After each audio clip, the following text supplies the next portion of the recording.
Before we begin, if you enjoy deep biblical mysteries, ancient history, and logical questions that challenge what we were taught growing up, make sure to like this video and subscribe to the channel. It helps the channel grow and allows us to keep exploring the most fascinating and mysterious stories ever recorded.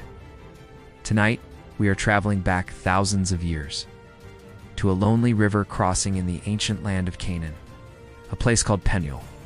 According to the biblical text in the book of Genesis, one of the most mysterious and physically intense encounters in Scripture happens here. It involves a man and God, or at least something claiming to represent him. The man is Jacob, a figure known for cunning intelligence, deception, and survival. Earlier in his life, Jacob famously tricked his brother Esau out of his birthright and blessing. Now, years later, Jacob is returning home, and he knows something terrifying awaits him. Esau's coming to meet him with 400 men.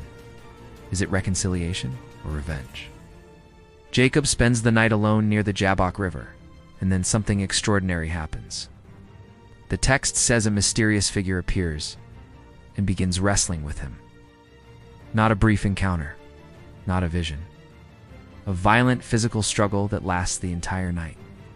Think about that for a moment. The story says a human being wrestled with a divine being till dawn. Immediately, a logical question appears. If this opponent truly represented God, how could Jacob survive the encounter? Even more puzzling, how could Jacob hold his ground? The story tells us that the figure cannot overpower Jacob through normal means. Instead, the being touches Jacob's hip and instantly dislocates it. This detail matters because it shows that the opponent possessed supernatural power the entire time. So why wait until dawn to use it? Is this truly a battle, or was something else happening? Some scholars suggest the story may describe an encounter with an angelic being, possibly representing divine authority. In fact, later biblical interpretation connects this mysterious opponent to the book of Hosea, which suggests Jacob wrestled an angel. But even this explanation raises deeper questions. Why would an angel wrestle a human all night? What purpose would such a strange confrontation serve? Other historians believe the story may represent something far older, an ancient rite of passage. In many ancient cultures, spiritual transformation often required a symbolic struggle, a test of endurance, a moment where a person had to confront something greater than themselves. Could Jacob's wrestling match represent a shamanic initiation ritual? A moment where the old identity dies and a new identity is born? The text itself hints at this transformation, because at the end of the struggle, Jacob demands a blessing. The mysterious figure responds with something even more powerful. A new name. Jacob becomes Israel. It's a name that means one who struggles with God. That is an extraordinary title. Imagine building an entire nation's identity around the idea of wrestling with the divine. It suggests something radical about ancient Hebrew thought. Faith was not passive, it was struggle. But another logical question emerges. If the opponent truly represented God, why does the being ask Jacob his name? Shouldn't an all-knowing divine presence already know? And why does the figure refuse to reveal their own name?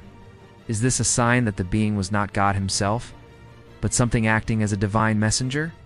Or does the story symbolize a deeper psychological battle, a confrontation between Jacob and the consequences of his own past actions? After all, Jacob's entire life had been defined by deception and manipulation. Now he faces his brother again. A brother he wronged? Perhaps the wrestling match represents something internal, a man finally confronting himself? But the most striking detail comes at the end of the encounter. Jacob names the place Peniel, which means the face of God, because Jacob declares something astonishing. I saw God face to face, yet my life was spared. Think about the weight of that statement. Why, throughout the Hebrew Bible, seeing God directly is often described as impossible for humans, yet Jacob claims he did exactly that. Was this a literal physical encounter with the divine? Or was Jacob describing a mystical experience, something beyond normal reality? Another curious detail remains. Jacob walks away from the encounter limping, his hip permanently injured. Why include this detail? In many ancient initiation stories, physical scars represent transformation, marks showing the person has crossed the threshold. Jacob's limp becomes a lifelong reminder of that night, a physical symbol of struggle. And the story even says the people of Israel later avoided eating a certain tendon because of Jacob's injury, which means this event shaped cultural tradition. But again, we must ask a deeper question. Why would the Bible preserve a story where a human physically wrestles with God? Most religions portray the divine as untouchable, distant, and overwhelmingly powerful. Yet this story presents something completely different. A God who allows himself to be confronted, challenged, even physically grappled with. Could this story be teaching something profound about faith? Perhaps the idea that real spiritual growth does not come from blind obedience, but from wrestling with difficult questions, from confronting the unknown, from refusing to let go until you find understanding. And that might be why Jacob refuses to release his opponent. He says something remarkable. I will not let you go unless you bless me. This is not passive belief. This is determination, a human being demanding meaning from the divine. And perhaps that is why Jacob receives the name Israel, because the identity of Israel itself becomes a story of struggle. Struggle with faith, struggle with history, struggle with God. But the mystery of that night at Penuel still remains. Was it a literal physical encounter, an angelic test, mystical initiation, or a symbolic story about confronting our deepest fears? The Bible does not give us a clear answer. Instead, it leaves us with questions.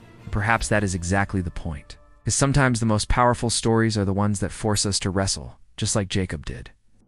If you enjoy exploring these biblical mysteries and asking the deeper questions hidden inside ancient texts, make sure to like this video and subscribe to the channel, because the next story we uncover might challenge everything you thought you knew about history.